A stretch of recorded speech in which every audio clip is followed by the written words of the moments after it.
हमारी आज की कहानी का शीर्षक है संध्या और इसके लेखक पंकज धवन जी हैं। मैं बचपन से ही दबंग और दम्भी स्वभाव की लड़की थी, इसीलिए शादी के लिए आए अच्छे घरों के रिश्तों में मीनमेट निकालकर बड़ी बेरुखी से ठुकरा देती थी। माँ को अग्नि के सुपुर्द करके मैं लौटी तो पहली बार मुझे ऐसा लगा जैसे मैं दुनिया में बिल्कुल अकेली रह गई हूँ। शमशान पर लिखे शब्द अभी भी मेरे दिमाग पर अंकित थे।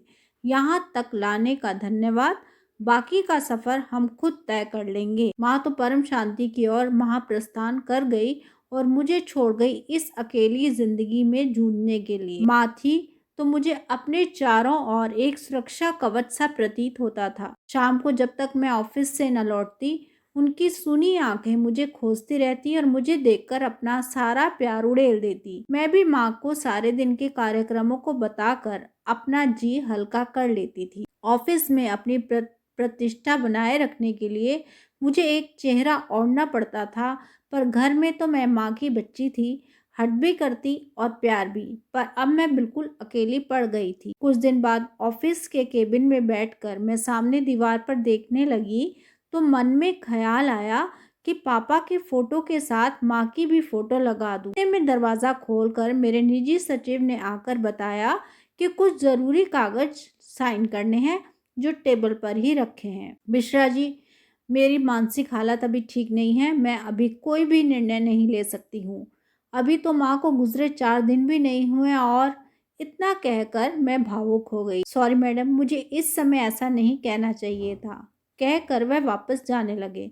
मिश्रा जी, 1 मिनट, कहकर मैंने उन्हें रोका और पूछा, अच्छा ब्रांच मैनेजर का इंटरव्यू कब है? मैडम, चेयरमैन साहब खुद इस इंटरव्यू में बैठना चाहते हैं। आप कोई भी डेट, मेरा मतलब है जब भी आप कहेंगी मैं उन्हें बता दूंगा, कहकर मिश्रा जी चले गए। हमारी मल्टीनेशनल कंपनी देश की 5 बड़ी ब्रांचों के लिए कुशल मैनेजर रखना चाहती थी। 6 महीने से चल रहे ये महत्वपूर्ण इंटरव्यू अब निर्णयात्मक दौर पर थे। उनका वार्षिक पैकेज भी 10 लाख रुपए का था, यानी मुझसे आधा। चेयरमैन को तो इस इंटरव्यू में आना ही चाहिए। मैं अनमने और भारी मन से एक एक पत्र देखने लगी। मन कहीं भी टिक नहीं रहा था। माँ की भोली सूरत बार बार आंखों के सामने तैर जाती। मैंने सारी फाइलें बंद कर दी और अपने सचिव को बताकर घर चली। रिश्तेदार, सगे संबंधी सब एक एक करके जा चुके थे। मेहरी अपना काम समेटकर टीवी देख रही थी। शायद उसे इसका एहसास नहीं था कि मैं घर जल्दी आ जाऊंगी। उसे टीवी के पास बैठी देखकर मैं एकदम झल्ला गई और अपना सारा गुस्सा उस पर ही उतार दिया। फिर निढाल होकर पलंग पर पसर गई। थोड़ी देर में मेहरी चाय बनाकर ले आई। मुझे इस समय सचमुच चाय की ही जरूरत थी। वे चाय मेज पर रखकर बोली, मेम साहब, आप ही बताइए, मैं सारा दिन यहाँ अकेले क्या करूँ? माँ जी और मैं इस समय टीवी ही देखा करते थे। आपको पसंद नहीं है तो अपना घर खुद ही संभालिए, कहकर वह तेजी से चली गई। मेरा गुस्से और धैर्य की सीमा ना रही। इसकी इतनी हिम्मत कि मुझे कुछ कह सके, मेरी बात काट सके। वह इस बात पर मेरा काम छोड़ भी देती तो मैं उसे रोकती नहीं, चाहे बाद में मुझे कितनी ही परेशानी होती। झुककर बात करना तो मैंने कभी सीखा ही नहीं था। बचपन से आज तक मैंने वही किया जो मेरे मन को भाया। जिससे सहमति नहीं बन पाई उससे मैंने किनारा कर लेती थी। चाय पीने के बाद मुझे चैन नहीं आया। मैं बदहवा से एक कमरे से दूसरे कमरे में बिना मकसद घूमती रही। मुझे लग रहा था कि माँ की आकृति कहीं आसपास ही तैर रही है। मैंने माँ की तस्वीर पापा की तस्वीर के साथ लगा दी। उनकी फोटो पर लगे गेंदे के फूल मुरझाकर पापा की तस्वीर पर लगे नकली फूलों की शक्ल के लग रहे थे। मैं माँ की तस्वीर के पास जाकर उन्हें देखती रही और फिर बीते दिनों के ऐसे तहखाने में जा पहुंची जहाँ बहुत अंधेरा था, पर अंधेरा भी मैंने ही किया था, वरना ये दोनों तो मेरे जीवन में उजाला करना चाहते थे। मुझे अपना खोया हुआ बचपन याद आने लगा और मैं अपने ही अतीत के पन्नों को एक एक कर पलटने लगी। इकलौती संतान होने के कारण माँ और पापा का सारा प्यार मेरे ही हिस्से में था। जब भी पापा को कोई मेरी लड़की होने का एहसास करवाता, पापा हंसकर कहते कि ये मेरी बेटा है और यही मेरी बेटी। उन्होंने मेरी परवरिश भी मुझे बहुत ही स्वतंत्रता देकर अलग ढंग से की थी। माँ जब भी मुझे किसी लड़के के साथ देखती या देर शाम को घर आते देखती तो अच्छा बुरा समझाने लगती और पापा एक सिरे से माँ की बात को नकार देते। स्कूल की पढ़ाई होते ही मैंने प्रोफेशनल कोर्स ज्वाइन कर लिया, साथ ही दूसरे वह सभी काम सीख लिए जो पुरुषों के दायरे में आते थे। मैं किसी भी तरह खुद को लड़कों से कम नहीं समझती और ना ही उनको अपने ऊपर हावी होने देती। मेरे इस दबंग और अक्खड़ स्वभाव के कारण कई लड़के तो मेरे पास आने से डरते भी थे। एक बार मैं कॉलेज टीम के साथ टेबल टेनिस का मैच खेलने सहारनपुर गई थी। रात को खाने के समय बातों बातों में मुझे एक लड़के ने प्रपोज किया, तो उस लड़के के कंधे पर हाथ रख कर मैं बोली, एक बात तुम्हें साफ साफ बता दूं कि मैं ऐसी वैसी लड़की नहीं हूँ और ना ही मुझे आम लड़कियों की तरह हल्के में लेना।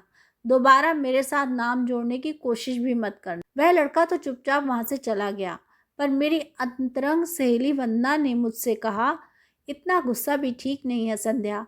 उसने कौन सा तेरे साथ बदसलूकी की है, प्रपोज ही तो किया है।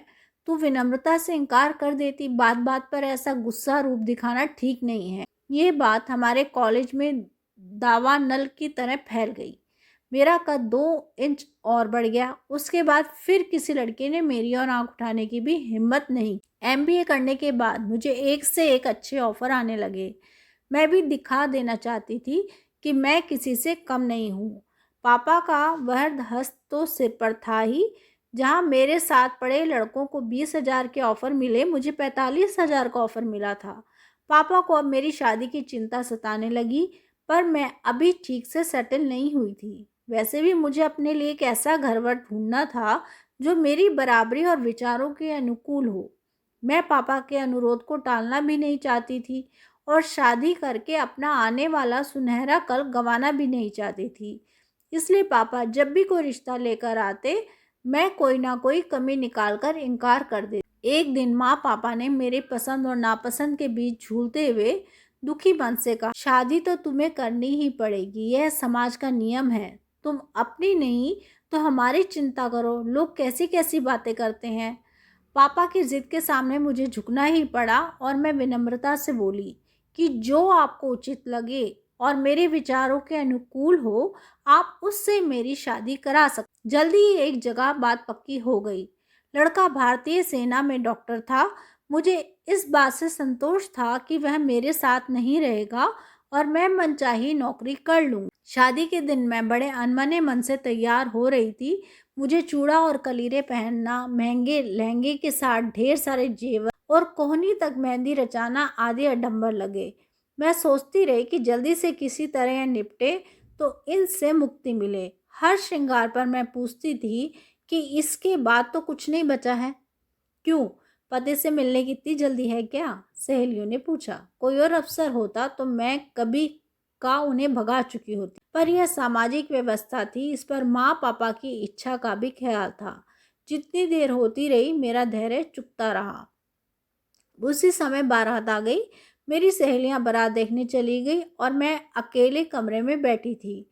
तभी मेरे पास वाले कमरे से पापा की आवाज़ आई, भाई साहब, हमने जो बन पड़ा है हमने किया, कोई कमी रह गई हो तो हमें माफ़ कर दीजिए। मैंने देखा पापा हाथ जोड़कर विनती कर रहे थे। कार का इंतज़ाम इतनी जल्दी नहीं हो पाया, वरना उसी में बिठाकर बेटी को विदा करता। कार की तो कोई बात नहीं भाई साहब, बस अपनी बेटी के महंगे गहने शादी के फौरन बाद ही उतरवा दीजिए। इतना सुनना था कि मेरे तेवर चढ़ गए। क्या मैं इतनी कमज़ोर और अनपढ़ हूँ कि पापा को इतना कुछ देना पड़ रहा है? मैंने वहीं पर तहलका मचा दिया कि इन दहेज के लालची लोगों के घर मैं नहीं जाऊंगी। चारों तरफ एक अफरा तफरी का माहौल खड़ा हो गया। लड़के वालों को लोग अर्थपूर्ण नज़रों से देखने लगे। पापा ने मुझे एक तरफ ले जाकर समझाने की कोशिश की, बेटी बात इतनी ना बढ़ाओ कि संभालनी मुश्किल हो जाए। वे बोले, लड़की की शादी में समाज और बिरादरी के भी कुछ नियम हैं। तुम क्या जानो कि क्या कुछ करना पड़ता है।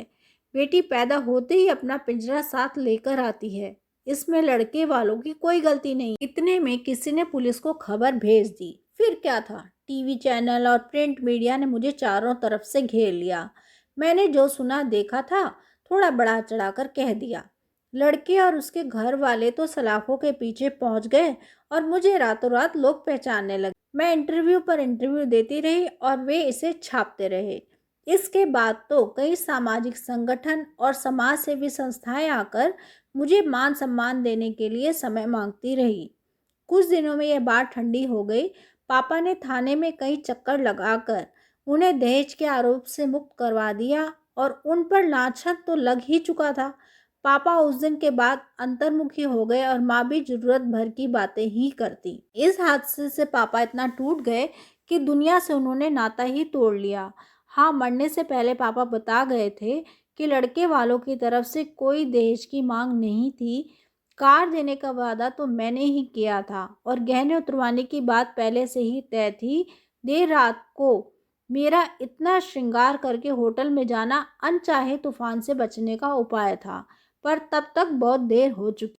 वक्त गुजरता गया और वक्त के साथ साथ मैं ऊंचाइयां छूती गई। पापा की मृत्यु के बाद तो माँ ने भी चुप्पी साध ली थी। मैं उनके दुख को अच्छी तरह जानती थी। उन्हीं एक ही चिंता थी कि उनके बाद मेरा सहारा कौन होगा। एक दिन माँ ने समझाते हुए कहा, संध्या, जवान और खूबसूरत लड़की समाज की नज़रों में वैसे भी खटकती रहती है। औरत कितनी भी सबल क्यों ना हो, उसे मजबूत सहारे की जरूरत पड़ती ही है, जो उसे समाज की बुरी निगाहों से बचाकर रखता है। माँ, छोड़ो भी ये सब बातें। मैं तुम्हें दिखा दूंगी कि मुझे किसी सहारे की तलाश नहीं है। बस समाज को समझाने और टक्कर लेने की हिम्मत होनी चाहिए। यह कहकर मैं वहां से उठ गई थी। माँ के कहे शब्द दिमाग में कौंधे तो मैं चौंक कर उठ बैठ। माँ पापा का जो रक्षा कवच मेरे चारों ओर था, वह अब टूट चुका था। अपना झूठा दम कहाँ दिखाती। घर के सभी काम जो सुनियोजित ढंग से चल रहे थे, अब मुझे ही संभालने थे।